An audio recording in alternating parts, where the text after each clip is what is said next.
लेकिन भारत की कपड़ा इंडस्ट्री को फिलहाल इसका फायदा हो सकता है। भारत एक ऐसा देश है जो हर बार आपदाओं में अवसर तलाशता है और इस बार बांग्लादेश में मची उथल पुथल से भारत को एक बहुत बड़ा अवसर मिल चुका है। भारत के टेक्सटाइल इंडस्ट्री यानी कि कपड़ा उद्योग की, जो कि बांग्लादेश की इस उथल पुथल के कारण वैश्विक बाजार में नई उड़ान भरने जा रही है। हमारी वीकनेस है ना, इंडिया तो ले रहा है चीमा साहब ने बड़ा सख्त स्टांस लिया है। वो सिर्फ इस पे नहीं रुकेगा कि हसीना वाजिब चली गई है, उसके बाद जो है हल्की डोरी हो जाएगा और आर्मी जो है इंटरनल सेटअप ले आएगी। इनफैक्ट बांग्लादेश के नुकसान से भारत को काफ़ी फ़ायदा मिल सकता है, क्योंकि यहाँ पर जो अपॉर्चुनिटी है वो करीबन 2.5 से 3,300 करोड़ रुपए के अतिरिक्त एक्सपोर्ट का ये अनुमान आता हुआ दिख रहा है। तो ये एक बड़ी अपॉर्चुनिटी क्रिएट हो सकती है भारतीय टेक्सटाइल कंपनियों के लिए, जो कि एक्सपोर्ट पर खास फोकस रखते हैं। ऐसे उन्होंने सपोर्ट किया है रूलिंग पार्टी को, गवर्नमेंट ऑफ इंडिया को, मोदी हुकूमत को, इसलिए इस एजेंडे पर सपोर्ट किया है कि बांग्लादेश का इस वक्त जो क्राइसिस है उसमें इंडिया जो भी स्ट्रेटजी बना रहा है हम उसको सपोर्ट करते हैं कि कैसे इससे निपटा जाए। दूसरा पॉइंट जो है वो ये है कि इंडिया के अंदर इस क्राइसिस में एक ऐसी यूनिटी नजर आई है जिसकी एक्सपेक्टेशन नहीं थी। बांग्लादेश 50 साल बाद एक नया बांग्लादेश बनने जा रहा है, क्योंकि जो है जो लोगों का रिएक्शन है वो बहुत फ्यूरियस किस्म का रिएक्शन है। क्या कोई बहुत बड़ी स्ट्रक्चरल तब्दीली होगी बांग्लादेश के? अब जिस तरीके से बांग्लादेश में अशांति का माहौल छाया हुआ है और वहां पर चारों तरफ कर्फ्यू लगाया गया है, उसके कारण बांग्लादेश की सभी फैक्ट्रीज और कंपनियां बंद हो चुकी हैं। और इसी बीच बांग्लादेश में आपदा के कारण भारत की टेक्सटाइल इंडस्ट्री को अवसर मिल गया है। में बांग्लादेश का काफी अहम कंट्रीब्यूशन रहा है हमेशा से, और जिस तरह से वहां पर अभी अनिश्चितताएं बनी हुई है, जो अनरेस्ट लगातार जारी है, उस कारण से जो उनका एक्सपोर्ट मार्केट है, टेक्सटाइल एक्सपोर्ट मार्केट, उस पर इंपैक्ट आता हुआ दिख सकता है। तो इकोनॉमिक एक्टिविटी वहां पर अगर हर्ट होगी तो हमारे भारतीय जो टेक्सटाइल कंपनियां हैं जो प्राइमरी एक्सपोर्ट पर बड़ा फोकस रखती हैं, वो आज आप देखिए तमाम जितने भी ऐसे स्टॉक्स हैं टेक्सटाइल से जुड़े हुए, वहां पर अच्छा खासा एक्शन आपको देखने को मिल रहा है। तब से India is playing a wider role in Bangladesh, बल्कि उनकी क्रिएशन के पीछे सारी एफर्ट जो थी वो थी इंडिया की थी, भारत की थी। अब देखा जाए और एक प्रेसिडेंट मौजूद है हिस्ट्री के अंदर, जब भी बांग्लादेश के अंदर कोई क्राइसिस आते हैं, चाहे इकोनॉमिक हो चाहे पॉलिटिकल हो, तो सारे लोग जो है वो भारत चले जाते हैं, इंडिया चले जाते हैं। तो दे आर डायरेक्टली इन्वॉल्व। मुक्ति बानी का बनना उस वक्त भी अगर देखा जाए तो जो पाकिस्तानी फोर्सेस थी उनके खिलाफ जो था ये जो मूवमेंट चली थी उसमें भी अल्टीमेटली इंडिया था। और आज भी एक बहुत बड़ा क्राइसिस आता है, बल्कि इकोनॉमिक क्राइसिस की वजह से बड़े अरसे से लोग इंडिया जा रहे हैं, तो उनकी इन्वॉल्वमेंट इज जस्टिफाइड, जस्टिफिकेशन है उसके पीछे मौजूद है। और मैं इससे एग्री करूंगा कि यहाँ पे बांग्लादेश में दर हकीकत जब से ये स्टूडेंट्स की मूवमेंट चल रही है, लोग पहले ही बॉर्डर क्रॉस कर रहे थे। जय हिंद दोस्तों। तो जैसा कि पाकिस्तानी मीडिया चर्चा कर रहा है कि जो बांग्लादेश में जो क्राइसिस हुआ है उससे भारत की टेक्सटाइल कंपनियों को काफ़ी फ़ायदा होने वाला है। हालांकि देखिए ये फ़ायदा हमारे लिए फ़ायदा नहीं है, पाकिस्तान के लिए फ़ायदा है, क्योंकि उन्हें पैसे से मतलब होता है, उन्हें अपने लोगों से या अपनों से जुड़े लोगों से कोई मतलब नहीं होता है।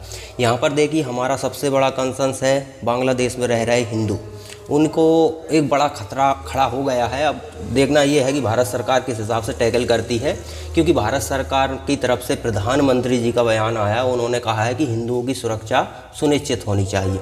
स्वाभाविक है, अब बात की है तो देखिए सुरक्षा सुनिश्चित कौन करता है? जो लीडरशिप है, स्वाभाविक है, जो वहाँ पर रूल कर रहे हैं उन लोगों को आप खरीद लीजिए, वो आपके इशारे पर चलेंगे। शेख हसीना को हटाया किस वजह से है? पैसा आया। अब देखिए इतना बड़ा आंदोलन होता है तो ऐसा तो है नहीं जैसे मैं किसी आंदोलन में गया हूँ तो मुझे खाना पीना भी है, बहुत कुछ करना है, तो उसके लिए पैसा चाहिए होता। तो लाखों लोग जब निकलते हैं तो स्वाभाविक है उन पर खर्च होता है।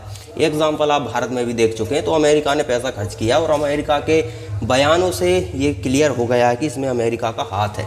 तो भारत सरकार भी ये समझ रही है, तो भारत सरकार पैसे खर्च करेगी, स्वाभाविक है। जैसे हमने अफगानिस्तान में किया था उसी तरह से बांग्लादेश में करेंगे। पैसा तो और खेल ख़त्म, क्योंकि अमेरिका इतनी दूर से संसाधन प्रोवाइड नहीं कर सकता, और करेगा तो फिर उसके लिए वही इलाज है जो सी पैक चाइना बना रहा था ना पाकिस्तान में, उसमें अमेरिका ने किया ना, आखिर सी पैक का काम होने ही नहीं दिया उन्होंने।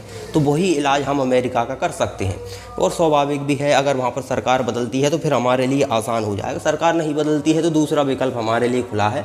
हमारे लिए सिर्फ दो ही खतरे हैं, एक वहाँ पर रह रहे हिंदू, उनकी सुरक्षा सुनिश्चित हो। देखिए सुरक्षा उनकी संभव नहीं है अगर आप उन्हें भारत में जगह नहीं देते हैं तो सीधी सी बात है भारत सरकार को उनके लिए कुछ करना है तो उन्हें भारत लाना ही होगा, तभी वो सुरक्षित रह सकते हैं, वरना उनकी सुरक्षा की कोई भी गारंटी नहीं है।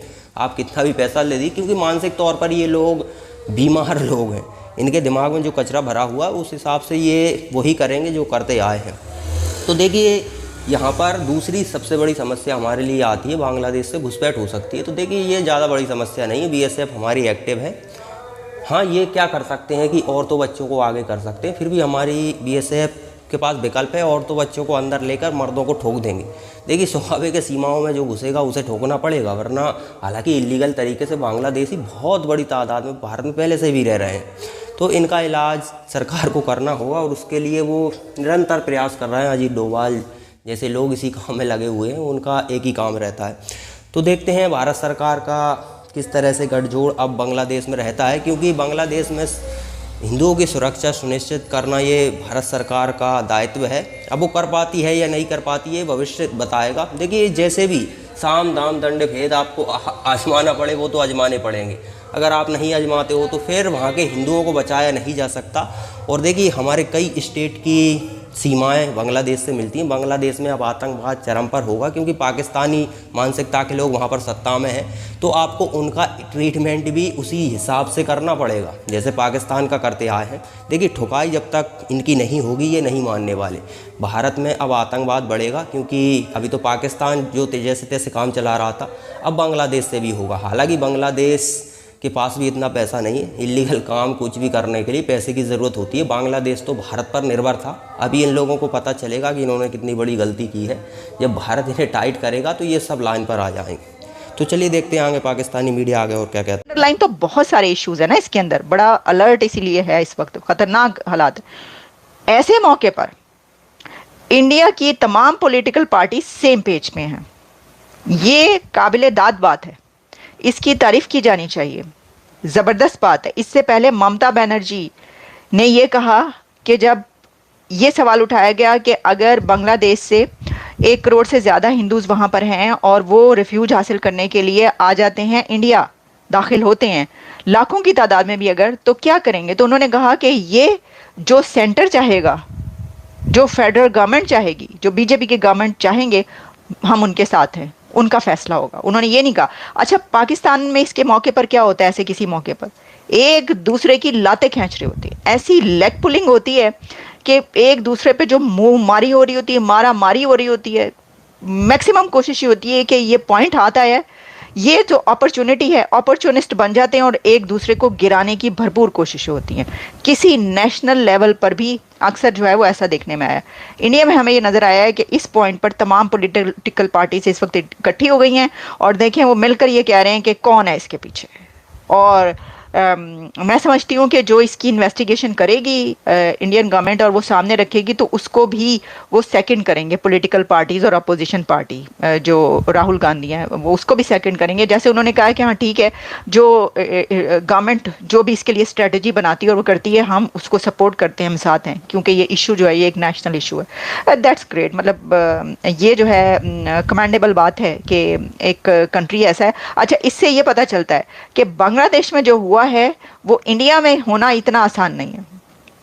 ये चीज हमें बताती है कि बांग्लादेश में देखें ये जो सब कुछ हुआ उसमें एक पॉलिटिकल पार्टीज के खिलाफ दूसरी पॉलिटिकल पार्टीज जो हैं वो, क्योंकि उससे पहले जो है वो कहा जाता रहा कि जनाब शेख हसीना ने जो गिरफ्तारियां जो सब किया था तो वो बैकलैश तो आना ही था, लेकिन उनके अंदर ये यूनिटी नजर नहीं आई।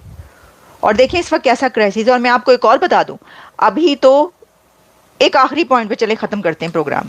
मेरा एक सवाल है सर, मैं एक सवाल छोड़े जा रही हूँ, वो इंडियंस जो इस प्रोटेस्ट को सपोर्ट कर रहे हैं, चाहे वो ब्लॉगर्स हों, व्लॉगर्स हों, वो जो भी है, उनके ऊपर, उनकी इकोनॉमी के ऊपर भी इसका प्रेशर आएगा और उनकी उस बॉर्डर एरिया के अंदर पॉलिटिकल इंस्टेबिलिटी भी आएगी। मेरे ख्याल में इस चीज का जितने जल्द से जल्द इसका हल ढूंढना चाहिए ताकि लोग बजाय माइग्रेट करने के अपने घरों में ही रहें। लेकिन it is a crisis, is a crisis. और देखें बंगाली में अगर जाती तौर पर मुझसे पूछे, वेरी इंटेलिजेंट कौम है, वेरी रिसोर्सफुल है। भारत हमारे सब कॉन्टिनेंट की 2 बड़ी पार्टियां हिस्टोरिकल, कांग्रेस और मुस्लिम, दोनों बंगालियों ने बनाई थी। They are very intelligent people और मेरी दुआएं हैं कि वो उनकी सेफ्टी के लिए, बांग्लादेश की प्रॉपर्टी के लिए, भारत के लिए, पाकिस्तान के लिए। दूसरा अगर देखा जाए तो मैंने जिस तरह आपको बताया था कि बांग्लादेशी क्रिएशन इज, भारत पहले दिन से उनके साथ काम करता है। आपने देखा होगा कि उनको लोन दिए जाते हैं, उनको ग्रांट्स दी जाती हैं, they have a very close relationship. और मैं समझता हूं कि इस वक्त भारत अगर कोई, और doctor Jaishankar is a very strong diplomat. इस वक्त देखा जाए तो भारत का पहला इंटरेस्ट ये होना चाहिए कि किसी पॉपुलर रजीम को सपोर्ट करे जो क्राइसिस है, दो लोगों को सेटिस्फाई कर सके। आपके सामने कीनिया की मिसाल है। इस वक्त कीनिया में हर काम उन्होंने, हर इंजेक्शन देने की कोशिश की है कीनिया का, बल्कि 2-3 पोजीशन उन्होंने अपोजिशन को दी है, मिनिस्ट्री ऑफ फाइनेंस और एक एनर्जी मिनिस्ट्री, उन्होंने अपोजिशन लीडर को दी, फिर भी वहां से वो क्राइसिस रुक नहीं रहे। तो भारत को चाहिए कि ऐसे किसी लीडर को, ऐसे पॉपुलर जो किसी लीडर को सपोर्ट करे, रजीम को सपोर्ट करे, जो जनरल मैसेज को सेटिस्फाई कर सके, ताकि माइग्रेशन रुके और जो क्राइसिस है वो उससे इस्तेमाल किया जा सके। तर साहब, बांग्लादेश की फौज ने ये कहा है कि हम एक केयर टेकर सेटअप लाना चाहते हैं, और केयर टेकर सेटअप में तकरीबन 4-5 के करीब कोई जनरल्स हैं, कोई इतने ही जो हैं वो जजेस भी उन्होंने डाले हैं।